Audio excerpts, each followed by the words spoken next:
Everyone, అందరికీ నమస్కారం. నేను మీ వెన్ని శ్రీనివాస్. చరిత్రలో గుర్తుపెట్టుకోవాల్సిన రోజు రానే వచ్చేసింది. ప్రపంచంలోనే అతిపెద్ద దేవాలయాల్లో అయోధ్య రామ్ మందిర్ 3వ స్థానం చోటు చేసుకుంది. అయోధ్య రామ్ మందిర్ అనగానే జనవరి 22, 2024 అని చరిత్రలో గుర్తుండిపోయే రోజు. ప్రధాని మోదీ సహా 7,000 మంది అతిథుల సమక్షంలో మంగళధ్వనుల మధ్య బాలరాముని ప్రాణప్రతిష్ఠ కార్యక్రమం కన్నుల పండుగగా జరిగింది. అసలు ప్రాణప్రతిష్ఠ అంటే ఏంటి? ప్రాణ అంటే ప్రాణశక్తి, ప్రతిష్ఠ అంటే స్థాపన అని అర్థం. అంటే విగ్రహంలోకి ప్రాణశక్తిని స్థాపించడం అని అర్థం. ఎప్పుడైతే ప్రాణప్రతిష్ఠ జరుగుతుందో అప్పటి నుంచి విగ్రహంలోకి దైవం వచ్చి చేరుతుంది అని హిందువుల శాస్త్రాలు చెబుతున్నాయి. ఇది ఒక పవిత్రమైన వేడుక. భక్తులు విగ్రహాన్ని కేవలం విగ్రహంగా చూడకుండా దేవుళ్ల సజీవ రూపంగా భావిస్తారు. కృష్ణశిలపై చెక్కిన ఈ విగ్రహం 7 అడుగుల పొడవుతో ఎడమ చేతిలో విల్లు పట్టుకొని బహుసుందరంగా కోట్లాది మంది హిందువుల ఆరాధ్య దైవమైన రామయ్యను తిరిగి తన రాజ్యానికి చేరుకున్న సందర్భాన ప్రతి ఇంట్లో పండుగ వాతావరణం నెలకొంది. ఎన్ని యుగాలు గడిచినా, ఎన్ని సంఘర్షణలు జరిగినా చివరికి మనం రాముడికి రాజ్యాన్ని దక్కించాం. ఇది కేవలం దేవుడి ఆలయం మాత్రమే కాదు, మన భారతీయతకు నిదర్శనం. ఈ విజయంతో పాటు వినయాన్ని కూడా అలవర్చుకోవాలి మనం. నారాయణుడు నరుడు రూపం దాల్చి ఎన్నో కష్టాలను అనుభవించి అప్పటి నుంచి ఎన్ని యుగాలు దాటినా మనిషి జీవితం ఎలా ఉండాలో జీవించి చూపించాడు ఆ శ్రీరామచంద్రుడు.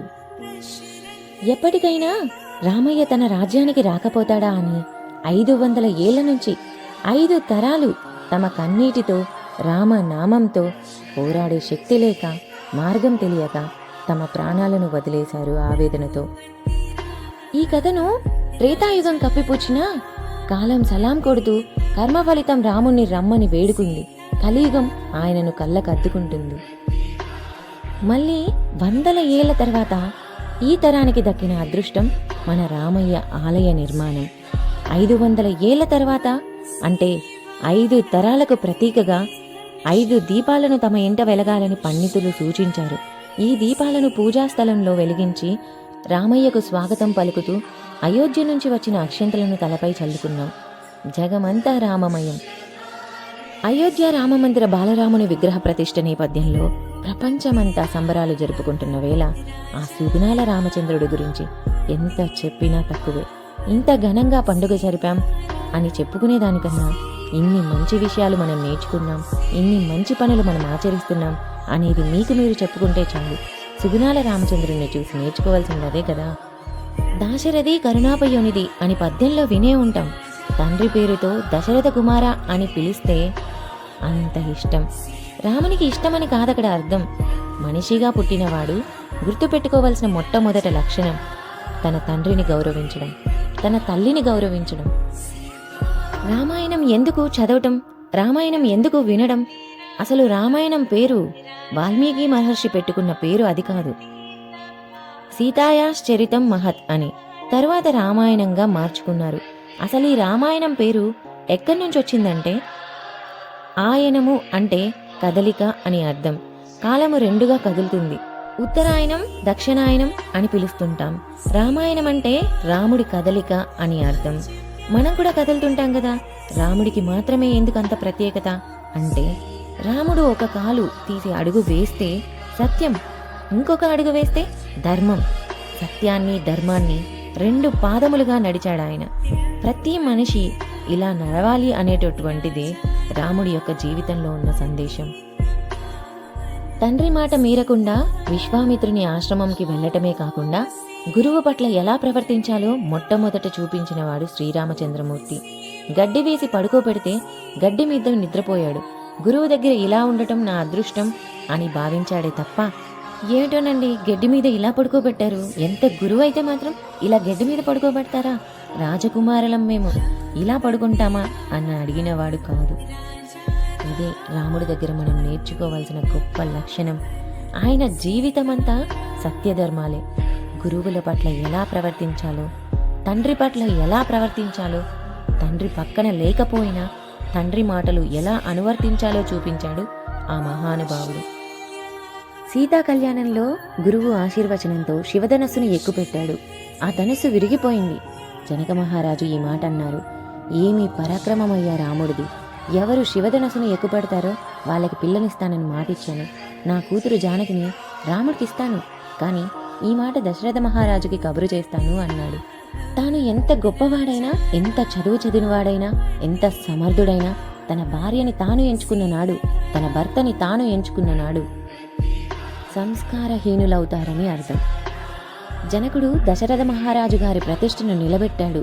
కట్నకానుకలు కాకుండా తమ వంశాల గురించి చెప్పుకుని సీతాదేవిని శ్రీరామచంద్రుడికి ఇచ్చి వివాహం చేశారు.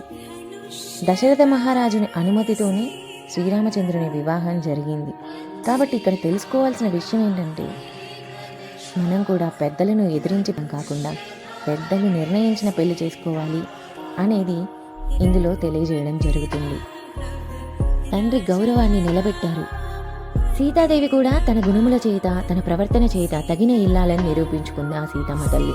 హాయిగా వైవాహిక జీవితం గడుపుతున్నాడు ఆ శ్రీరామచంద్రుడు. ఒకనాడు తండ్రి శ్రీరాముణ్ణి పట్టాభిషిక్తుని చేయాలి అనుకున్నాడు. కానీ కైకేయి తన కొడుకు మాత్రమే దక్కాలి, రాముడు అరణ్యవాసానికి వెళ్ళాలి అని 2 కోరికలు కోరింది. తండ్రి నిస్సహాయంగా కూర్చున్నాడు.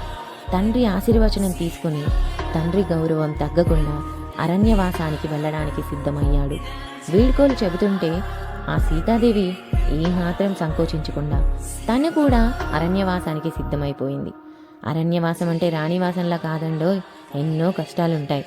తెలిసి కూడా భర్త కోసం ముందడుగు వేసిందంటే కష్ట సమయంలో భర్త కోసం భార్య నిలవాలి, భార్య కోసం భర్త నిలవాలి. అరణ్యవాసంలో సీతాపహరణం జరిగాక సీత కోసం రావణుని చంపి సీతను మళ్ళీ దక్కించుకున్నాడు ఆ శ్రీరామచంద్రుడు. ఇష్టానికి కాదు, ధర్మానికి ప్రాధాన్యతనివ్వాలి. ప్రతి పనిలో మంచిని గ్రహించాలి అన్నదే రామాయణ పరమార్థం. కుటుంబ వ్యవస్థకు మూలం రామాయణం. కులమత భేదాలకు అతీతంగా రాముడు ఎంతో స్ఫూర్తిదాయకమైన గొప్ప ఆదర్శప్రియుడు. అయోధ్య రామునికి సర్వ నీరాజనం తెలుపుతూ ఆరాధిద్దాం. జై శ్రీరామ్.